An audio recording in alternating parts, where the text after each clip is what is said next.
Tell me something. Did you actually listen to my video there? Did you notice at the very first I said I've been a fan of Michael Jackson for many years? You know what? He was a genius.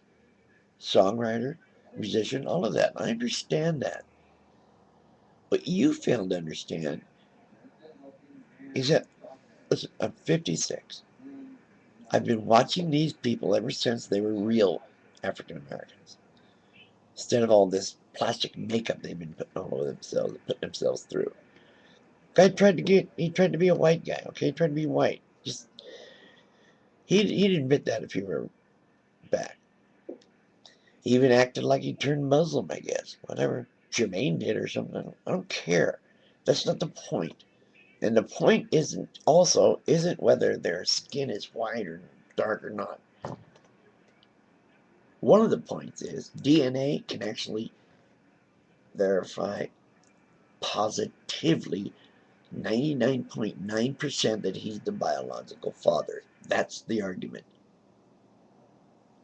Has nothing to do with whether they have this Vitiligo or not, or whether well, it does have something to do with whether they look a little bit like him, because being the father, they should look at least somewhat like the man.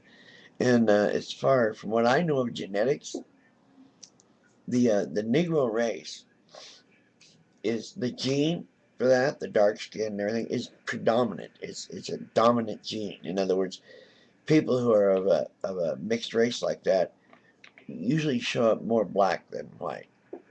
You get that?